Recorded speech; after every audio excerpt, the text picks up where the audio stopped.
अस्सलाम वालेकुम नादरीन, मैं हूं डॉक्टर मसूद परवेज़। आप मेरा चैनल देख रहे हैं इनोवेटिव पाकिस्तान।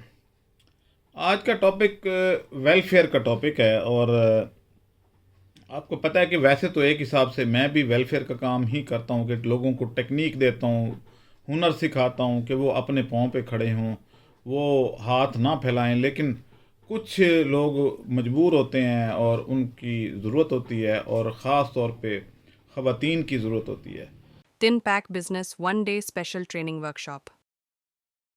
तारीख 16 फरवरी। टाइम सुबह 10 बजे से शाम 4 बजे तक। वेन्यू खाना बाजमा कंपनी। ट्रेनिंग में क्या सिखाया जाएगा?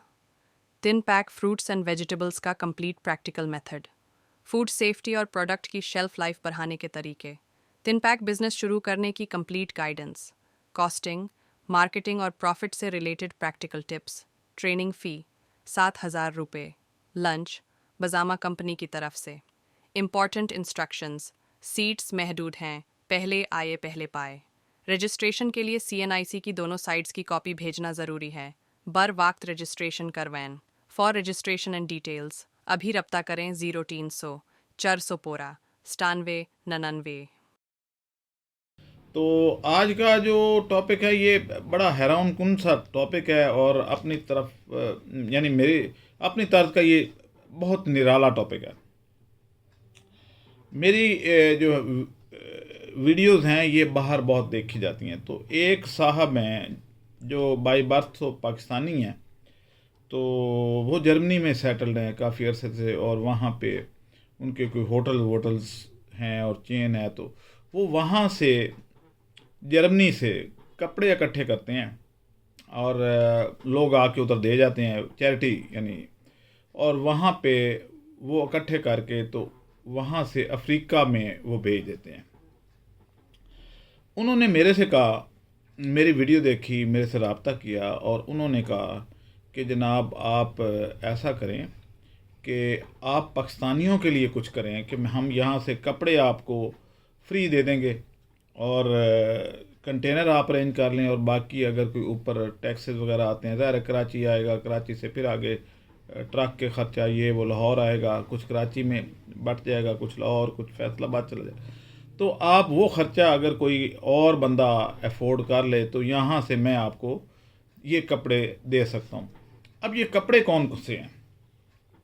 ये बिल्कुल नए जैसे कपड़े हैं, और ख़ास तौर पे बच्चों के तो बिल्कुल ही नए। आपको पता है जर्मनी के लोगों के कद बड़ी जल्दी बढ़ते हैं, और उनके कद वैसे भी 7-7 फुट के वो होते हैं। तो वो लोग, उनके बच्चे बड़ी जल्दी ग्रो कर रहे होते हैं। वो जो आज सूट लेते हैं, ये कपड़ा लेते हैं, अगली दफ़ा जब उसकी बारी आती है तो उनके कद बढ़ चुके होते हैं और वो कपड़े उनको छोटे हो चुके होते हैं। लेकिन कपड़े वो इतने ज़बरदस्त होते हैं, यानी टैग तक नहीं उतरा होता कईयों का, कि हम लोगों को तो शायद, ये अमीर जो लोग हैं हमारे यहाँ, वो तो अफोर्ड कर लेते होंगे, लेकिन आम बंदा तो मिडिल क्लास भी अफोर्ड नहीं कर पाती। सारे कपड़े ब्रांडेड होते हैं। वहाँ दर्जी वाला सिस्टम नहीं होता कि जनाब दर्जी को जाके माप दी और सिलाई और इस तरह। मैं भी काफ़ी अर्सा यूरोप में भी इधर उधर रहा हूँ, तो मुझे इल्म है इस बात का कि वहाँ पे ये वाला सिस्टम नहीं है कि गफूर दर्जी ने कपड़ा सिया, कभी छोटा सी दिया, कभी बड़ा सी दिया, कभी कुछ, ऐसा नहीं होता।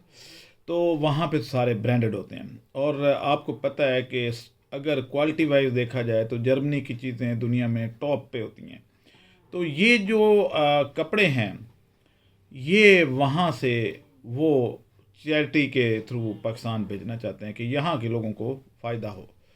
अब मुझे इल्म है कि अगर मैंने ये कपड़े मंगवा के तो अमीरों को बांट दिए, तो उन्होंने कहना जी मेरी फुफ्फो ने भेजे हैं लंदन से, मेरे चाचा ने भेजे हैं न्यूयॉर्क से, ये वो। तो ऐसा मैंने नहीं होने देना। अगले बंदे की जो एक वेलफेयर का एक जज्बा है, उसको ठेस नहीं पहुंचनी चाहिए। तो आप में से कोई बंदा भी जो जिसकी कोई वेलफेयर ऑर्गेनाइजेशन है या वो चैरिटी ऑर्गेनाइजेशन रजिस्टर्ड है, वो मेरे से रब्ता करे, ताकि उसके ऊपर जो है ड्यूटी, क्योंकि है तो वेलफेयर का मुफ्त तकसीम होना है, तो ड्यूटी फ्री कपड़े जो हैं वो आ जाएं और गरीबों को हम दे सकें। अब इसमें आपका रोल कहाँ पे आता है? एक तो चैरिटी ऑर्गेनाइजेशन, यानी जो वेलफेयर का और काम करती हैं, जो पहले से रजिस्टर्ड हैं, या इस तरह के कामों में इन्वॉल्व हैं, एक तो वो मेरे से रब्ता करें ताकि उनके प्लेटफार्म से ये कपड़े मंगवाए जा सकें। दूसरा ये है कि इसमें जब हम इसको मुफ्त तकसीम करेंगे तो उसका कुछ थोड़ा बहुत रिकॉर्ड रखना पड़ेगा हमें, कि अगर फ़र्ज़ करें कि एक सूट 45,000 या 1 लाख रुपए का है, तो किसी को अगर मुफ्त दे रहे हैं तो वो एलिजिबल भी है या नहीं। पता चला जी कि वो तो एक ब्यूरोक्रेट की बीवी थी या उसके बच्चे ले, क्योंकि कपड़े बहुत ज़बरदस्त हैं, तो वो ना ले जाएं। और इस तरह की हरकत पाकिस्तान में होती हैं। तो इस चीज़ को रोकने के लिए आप एक रजिस्टर पे उनका फ़ोन नंबर या एड्रेस और उनका आईडी कार्ड नंबर लिख लेंगे, ताकि उसकी चेक भी किया जा सके कि वो वाकई ही एलिजिबल भी हैं या नहीं।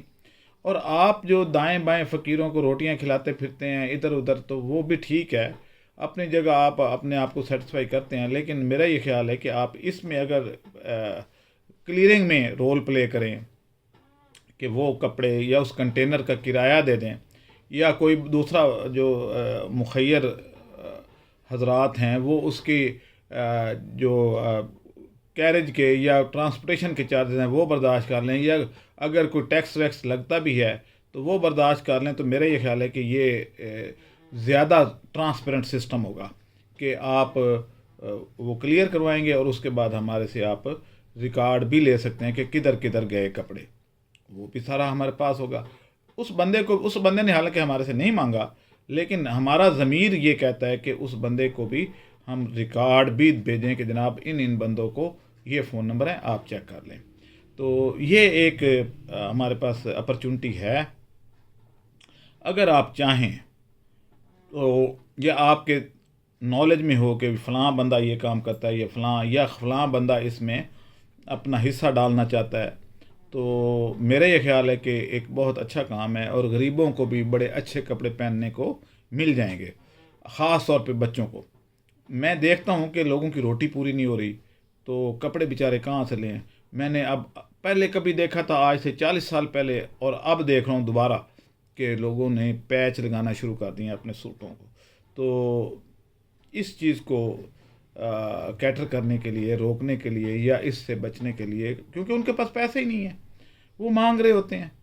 तो वैसे भी इसका एक और फ़ायदा भी जो मेरे जहन में है कि वो ये होगा कि जब एक बहुत अच्छी मार्क एंड स्पेंसर की शर्ट पहनी हुई होगी किसी बच्चे ने, और नीचे से पैंट भी बहुत अच्छी होगी, ऊपर से कोट भी पहना होगा, टाई भी लगी होगी, तो वो हाथ नहीं फैलाएगा। वो उस कपड़ों का प्रोटोकॉल उसका लिहाज करते हुए वो हाथ नहीं फैलाएगा जो बच्चे आजकल हमारे यहाँ हाथ फैला रहे हैं।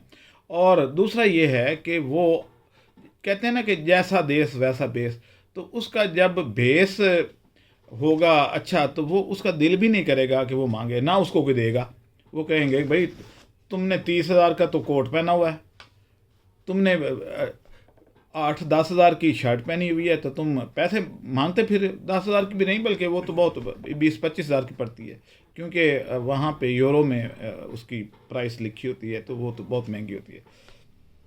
इसी तरीके से बाकी चीज़ें भी, तो आप ख़वातीन भी ऐसे कर सकती हैं। अब तो यहाँ पे भी ख़वातीन स्कर्ट पहनती हैं, जो एलीट क्लास है वो तो स्कर्ट पहनना शुरू हो गई है, तो उधर से स्कर्ट्स भी आएंगी और ये सारा कुछ आएगा। तो अगर आप के नज़र में है ऐसे बंदे, या आप ख़ुद इसमें इन्वॉल्व होना चाहें, कोई मजबूरी नहीं है, तो आप इसमें हिस्सा डाल सकते हैं। क्योंकि मेरा ये ख्याल है कि लोग चैरिटी करना चाहते हैं, लोगों की भलाई करना चाहते हैं, लेकिन दरमियान में जो लोग आ जाते हैं ना, वो करने नहीं देते। वो कोई ना कोई ऐसा ज़रूर दाव लगा जाएंगे कि वो बंदा रुक जाता है कि भाई मैं ये करूँ ही ना, क्योंकि ये धोखेबाज लोग हैं। उन लोगों ने भी मुझे यही कहा, जो जर्मन लोग हैं, उन्होंने भी यही कहा कि पाकिस्तान में यूट्यूबर ज़्यादातर धोखा फ्रॉड में मुलव्वस हैं। तो आपकी वीडियो हम गुज़श्ता 4 साल से देख रहे हैं, तो आप पे हमें ट्रस्ट है कि आप ये काम कर सकते हैं। तो इसलिए उन्होंने ये किया, तो उनके भरोसे को हमें ठेस नहीं पहुंचानी चाहिए। मेरे भाइयों, आप इसमें अगर करेंगे तो आपको वो सवाब जो आपका दरमियान मिडल मैन ले जाते हैं वो बच जाएगा। इसमें हमारे कोई चार्जेस नहीं है, हमारे पास एक नेटवर्क तो है, और मेरी वीडियो भी काफ़ी लोग देखते हैं, तो वो लोग खुद ही मेरे से रब्ता कर लेंगे। हम इधर अपने ऑफिस से भी डिस्ट्रीब्यूशन कर देंगे, बाकी लोगों मुख्तलिफ पॉइंट बना देंगे ना, और इसकी तशहीर भी करेंगे कि भाई अगर आप की हिम्मत नहीं है, पैसे नहीं हैं कि नए कपड़े ख़रीद सकें, तो आप हमारे पास आ सकते हैं। मेरा ये ख्याल है कि अगर आप ये जल्दी करें तो बकरा ईद से पहले तो शायद मुश्किल है, लेकिन बकरा ईद पे सबको नए कपड़े, यानी कोई एक दो को नहीं, हज़ारों लोगों को मिल जाएंगे, तो एक वेलफेयर का सिलसिला चल पड़ेगा। मेरा नंबर 0300400979 है, और मेरा दफ्तर स्कीम मोड़, मुल्तान रोड, लाहौर है। आप फ़िज़िकली आके भी मुझे विज़िट कर सकते हैं, और इस चैरिटी में अपना जितना भी रोल प्ले करना चाहते हैं वो कर सकते हैं। पाबंदी नहीं है, लेकिन जो पहले से कर रहे हैं उनके लिए एक ऑप्शन ज़रूर है। इजाज़त दें, अल्लाह हाफ़िज़।